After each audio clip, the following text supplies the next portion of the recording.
clearly that the power to declare or initiate war belongs to Congress, not the president, not the military, Congress. The chamber grows still, because in an age where presidents start wars with tweets, that's a radical idea. He continues, "If a foreign country bombed our defenses, captured our president, and blockaded our ports, would we call that a law enforcement operation?" Marco blinks. He hesitates, and then comes the dance, the deflection. He argues that what happened abroad was just a short operation, a law enforcement action. 4 hours, no casualties, routine. But the senator presses harder. So if someone invaded us, took our president, in and out, 4 hours, would it still not be an act of war? A pause, a crack, and then finally, honesty slips through the cracks of spin. Of course it would be an act of war. The senator leans back, victorious, almost tired.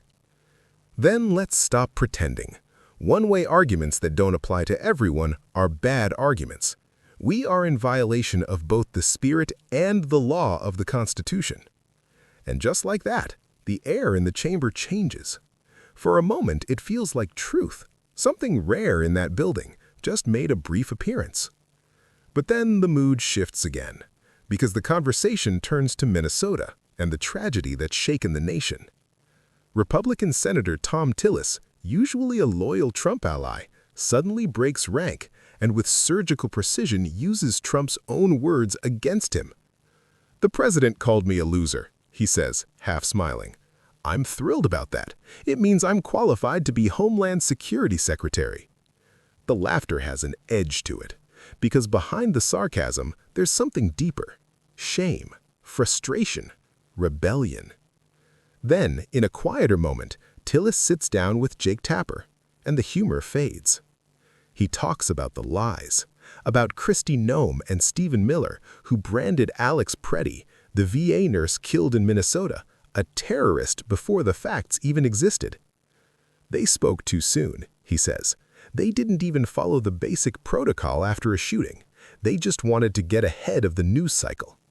And in that admission, you can see the rot, the desperate speed of propaganda, the hunger to control the narrative, the total indifference to truth. Because in Trump's Washington, getting ahead of the story matters more than getting the story right.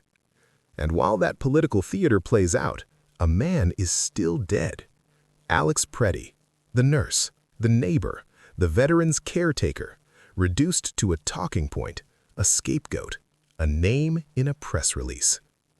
By now, the irony is unbearable. A government that claims to defend freedom of speech and thought, silencing anyone who actually dares to use them. A Congress built to check power, now addicted to its own reflection. And that's when a quiet post online goes viral, written by a user who calls themselves Sensible Middle, a message that cuts through all the noise.